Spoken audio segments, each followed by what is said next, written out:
Hi everybody, I'm Ryan Spurlock from the Brass Horn and coming to you live today from the Brass Horn podcast studios. And one of the fun things that we're going to be able to do with this studio now is not necessarily just talk about clothes all the time, but we're going to talk about what's going on in the community. And the first thing that we have the opportunity to do here is talk about the ALZ Wiffle Ball Tournament, which is coming up next week.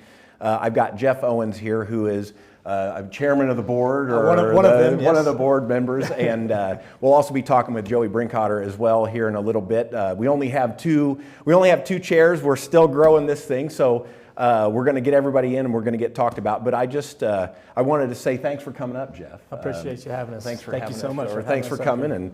And so tell me a little bit about yourself and your history and the connection to the community. So born and bred here from Mount Zion.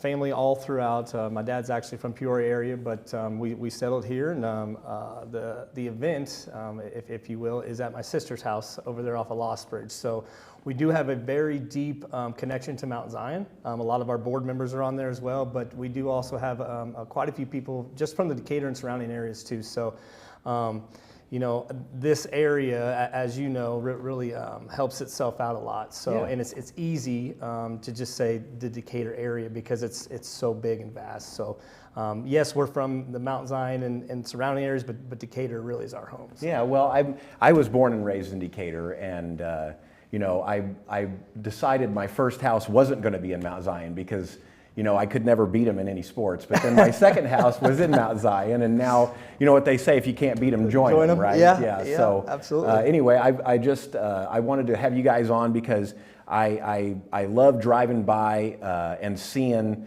all the people that are out there. And you guys now have grown this thing to the point where you even close the road to make it safe for people, and you've got parking across the street. I mean, we'll get into all the details, yeah. But I just wanted to say, one of the reasons that I have ALZ on my mind is because obviously everybody knows Charlie and the connection that I have to my son and his accident and you know, Jack Brinkoetter and what you guys have done for the Brinkoetters and my family. And if there's anything that I can do to pay back, this is one thing that I could do to pay back and get you guys a voice that you can.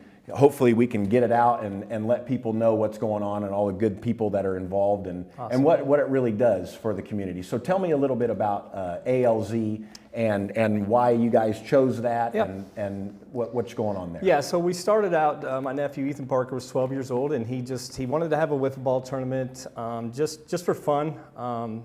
His mom was really set on a pool in the backyard, which you've been there. It's actually a perfect place for a pool. Yes. Turns out it's a better place for a ball diamond. Oh, it's great. But he wanted to get something going. He couldn't really get the teams. He couldn't really get the buddies to really buy into what he was doing. So he reached out to me and him and his mom, and you know, we had a conversation about, hey, you need to have a cause, right? Like if you want to raise some money and do good things, you need to have a cause. Well, his grandma Betty at the time on his father's side was going through Alzheimer's, and Kathy Hendrickson, John and Steven's mom, was going through it, and I grew up playing ball with them, so I got to see that firsthand, unfortunately, at the same time. So it was a perfect kind of marriage of this is it. So, you know, fast forward 11 years, yes, we are still the 217 ALZ Backyard Wiffle Ball Classic. We gear everything, as you know, the whole Lost Bridge is painted purple for that entire week. But we've really started to grow and expand, you know, our horizons on, you know, we started making more and more money. Like, how can we help, you know, the people that we know that are in need, right? Not just write the check to Alzheimer Association, which we love doing, and now we're sponsoring 4 walks. We're actually on the back of the t-shirts now instead of just having teams at the walks, which is something that we're super proud of. And we're going to continue to do that all the way through. But yeah, we just expanded it and realized that we can impact this community just through wiffle ball, which is absolutely insane because it came from a 12-year-old's brain, right? Yes. So it kind of grew organically, and yeah, it just really took off. And it's a family-friendly event. Absolutely, right? Like absolutely kids, it is. My son Charlie loved to play, loved to go, loved to watch his friends, and he will be there again this year. Yes, sir. And so I would just say, you know, in this community, there are, you know, you always hear people say, there's nothing to do, there's nothing to do. Well, this is a great family-friendly event. Mm-hmm. You guys have food, you have drinks, you have places to park, you have everything for everybody, and you know, so tell us the dates and when everything starts and all of that Yeah, stuff. so we start up on August 4th at 6 o'clock for our minor league division. We do that for 2 nights straight, and that's brought to you by Earth Mover Credit Union, who has been a huge part of those funds and helping us raise a lot of money. So we knock out the minor leagues for the 2.5 days, and then Thursday, come about midday, I think it's 1 o'clock, you don't quote me on that, but then we run that all the way to Sunday night, and that's the majors division, which is where we started, right? Because we didn't know what we had. We didn't know we could get 16 kids teams in there, Yes. you know, and battle all the practices and all the school stuff that's coming. You know, my wife's a teacher, so I got to battle all that too. Yes. So yeah, we run 101 games. Actually, it's 102 games now. I need to correct myself because we have the Sliders League Championship in the middle of it now. So we have 102 games in just over 53 hours over a span of 6 days. And like you said, we have a full-blown concession stand that this year is going to be named after my late sister, Molly, the VICMO concession stands. But it's full concessions. We got a VIP area for all our corporate sponsors that are valued over $2,500 to $5,000. Like you said, we got a VIP parking lot right across the street, which is brought to you by Remax, which it's just Jim Cleveland has a lot over there, and said, yeah, you can sell spots, and we sell 70 spots in 3 minutes for that. Yeah. So again, you know, we raise all this money. We say we raise all this money. We don't necessarily say that, but the community says that. But it's not us raising the money. It's the same sponsors that come out year after year. You know, we've got over $85,000 this year just in sponsorships alone. For our goal to hit $100,000, we don't have to do that much during the week, right? And but we do, you know, we sit there and we sell our $5 ducks where if you hit a ball into the splash zone, the Bob Brady AutoZone splash zone, you get a prize, right? Like your gift cards that you gave us today, they're going to go in there. So we just try to think of just all these different fun ways, like you said, family friendly, to get people involved. And one of the biggest things for us is we've never ever charged $1 to walk into EP Field, and we never will. Everybody's like, you should charge $5, $10, $15, $20 just to get in. You know, you'd make a killing. Yeah, we probably would, but then we wouldn't bring those families in, right? That's right. Then it would be a selective crowd that can afford to come, can afford to eat at our concession stand. And you know, and we found that, you know, if we don't charge you to get in, maybe you will spend $5 on a duck and win a prize and then come back next year because you had so much fun, right? So again, we have come up with the craziest ideas, some that worked and some that haven't, to just raise money. But the biggest thing that I think, one of the proudest things for us is that we have really just honed into that community, like helping people out when they need it the most. I heard a song the other day, it said, be a light in someone's dark, and that is really like our calling card now. So, and as you see off of Lost Bridge when you come, our biggest thing is our wall of remembrance. Because we do have to go back to our roots and why we started raising money is Alzheimer's. So if you have somebody that you know that you want to put on the wall, it's absolutely free of charge, and we lift it up, you know, 30 feet in the air, and now it spans all the way down. It's got 175 names on it, which is absolutely insane because, one, that's not a good thing, right? No. But it just shocks you into awareness as soon as you walk in. You're like, wow, that's why I'm here, and that's people that you know that their names are on the wall. Yes. So that's just another element of, you know, we try to pull at the heartstrings and do the things, not just because of the money, but just to be aware of like what's actually going around. You know, Charlie and Jack's accident, it was a big thing where everybody knew about it, but not everybody knows about the little things, right? The people that are struggling in this community, and the checks that we write for, you know, we want to raise $150,000 so we can write checks for 365 days, not just for a week. Yes. So anything that we can think of to raise the money, whether it's silly or not, you know, we're going to do it. But I'm glad you brought up the family-friendly atmosphere, because that's really something that we're proud of. Because when Ethan started, he was 12. The twins were, well, they'd have been, you know, 6 or 7. Well, now they're beating the crap out of us old guys. Yeah. So it's about the kids, right? Yes. It's about the next generation, and just kind of showing them. You know, like I said, the sponsors that come, showing them what their town is really made of. Yeah. Like the Tommy Brinkoetters of the world that just come out and have a ball, but they support us in literally everything. We want to build 2 volleyball pits at Bevo's. Well, now they're sponsoring us there, right? Yeah. They're showing up. And you can only ask people so much for money, right? Sure. And it's something that we had to really get out of our comfort zone of doing that. We didn't raise a lot of money the first year, because I didn't want to just be like, hey, will you give me money for wiffle ball? Yes. It doesn't sound right. When they probably knew me as a kid, and they probably wouldn't have gave me $1 because they didn't know what I would do with it back then, right? But now they see kind of how we've grown and what we've done, and it's really special just to see the community come together for this. Well, thing. I think there's lots of great causes in the world, and there's lots of reasons to donate money. But one of the cool things about this is it's local, and you guys have control over all of that money versus if you send it to, then like I said, there's lots of other great causes, but if you send that money out of town, it most likely is going to stay out of town. Well, this is going to, we're controlling our own destiny, and I'm so happy and thrilled that you guys have so many great sponsors, and even though we're a junior right now, we're working with you in the future, moving towards a bigger goal and helping you guys get to that bigger number so that you can make an impact on this community. Right. Well, even you say that, but you've been to the tournament, right? You've spent money on our pulled pork sandwiches or whatever we have. Like, and your son's playing it. Well, he paid $25, so he donated, right? Yes. So that's all part of it. It's not always about the big check from the big businesses and the corporations. Like, it's every single dollar adds up, and it does make a serious impact. Have you ever taken attendance to see how many people you've got That back would there? be the one reason why I would charge. I would charge $1 one day on a Saturday. $1. Give me $1 for every person that walks in, just so I know how many people are in there. Because we have talked about getting clickers. It's a big backyard, but when you get back there with all those people, it cannot feel. It's pretty tight. We think we can fit about 1,000 to 1,500 in the. And I say not in the backyard, but like I said, we built the VIP area now just to get people, just to scatter people out. Yes. The front yard's big and the driveway's always packed, but. Yeah, there has been talks about getting a clicker and somebody walking around and actually just kind of seeing, because we started with, there's 500 people here, but then you look out and you're like, there's 500 people over there. Yes. We're not even talking about Party Corner over here where most of the people hang out. There's people behind the fence too. So we don't know the number, which is something we don't need to know. All we know is that final number is usually over $100,000 for 6 days, which is just absolutely incredible. Okay, I'm getting ready to hand it over to Joey Brinkoetter and Geoff Owens, and they're going to tell you a little bit about what it really takes to make the ALZ Backyard Wiffle Ball Classic happen. Yeah, I'm Joey Brinkoetter. Raised here in town, went to St. Teresa High School. Got to know most of this crew probably stemmed from slow pitch softball. Yeah. And then had a good friend tell me about the wiffle ball tournament. I believe that was year 3. Yep, that's right.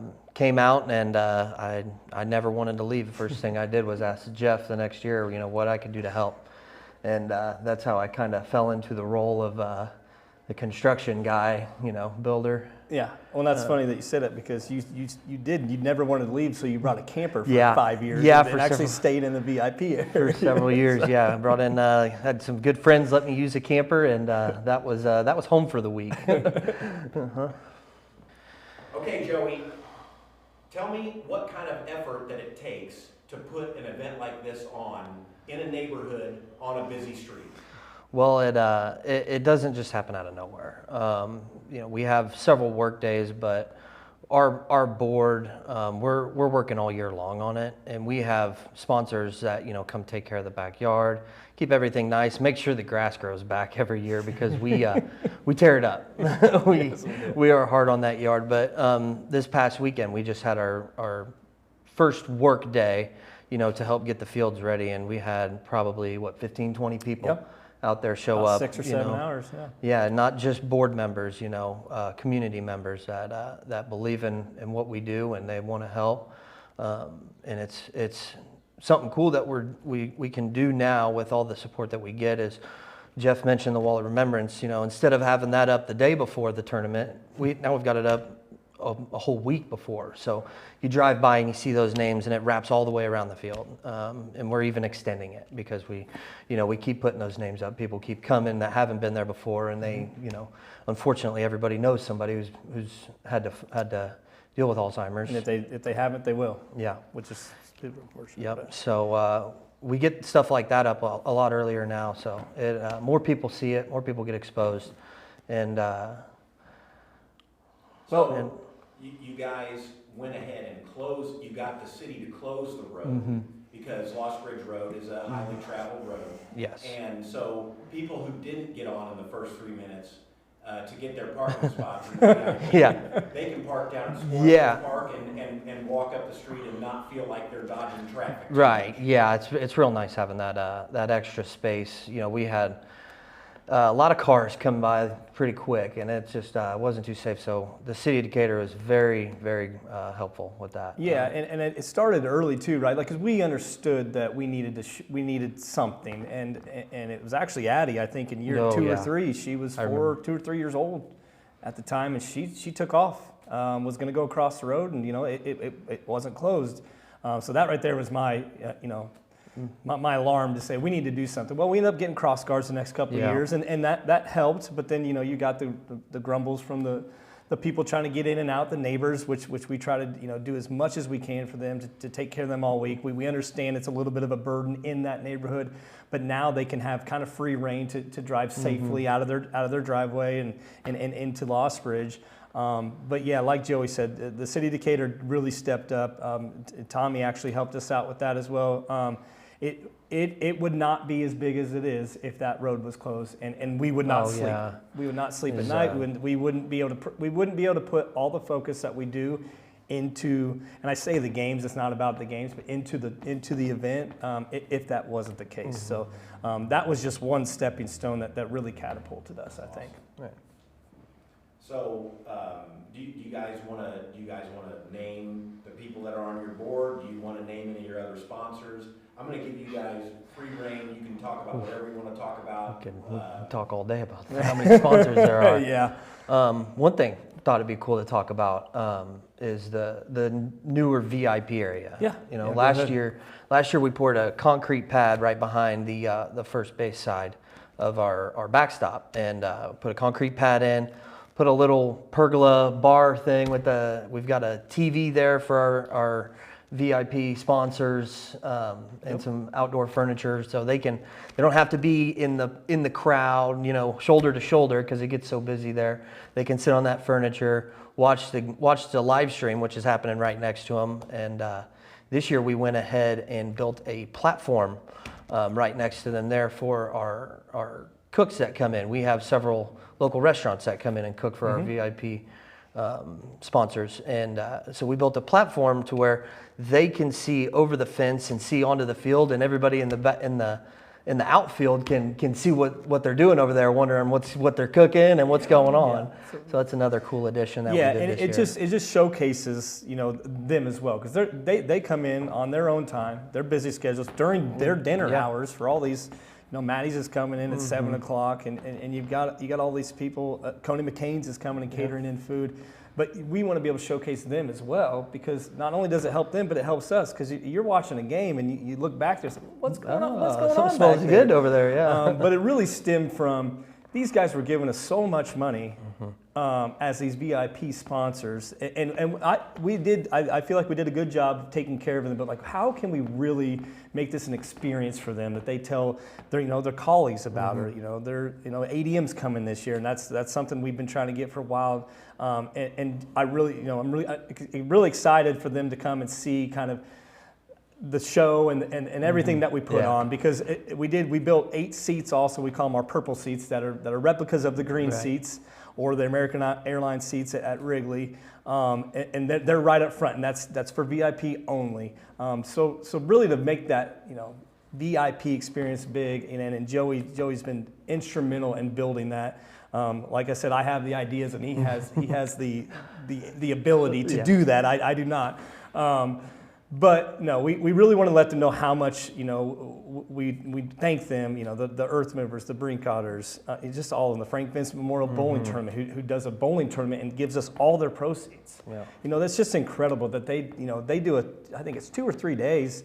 Yeah. And we'll go and sell 50-50 tickets for them, but they bust their butts, and then they just hand it over to them. They turn around, but they understand that we're doing the same thing, right? We're turning around, we're handing it to people that they know, we're handing it to the Alzheimer Association, but to really showcase those VIP, that area is really cool. So when you come, definitely go take a peek and check it out. And if you know somebody back there, Tommy B gave us what feels like 1,000-foot tent back there this year. But there's plenty of room for people that you don't actually have to have a dinner ticket to be back there. But that's just one element that's really sent us over the top.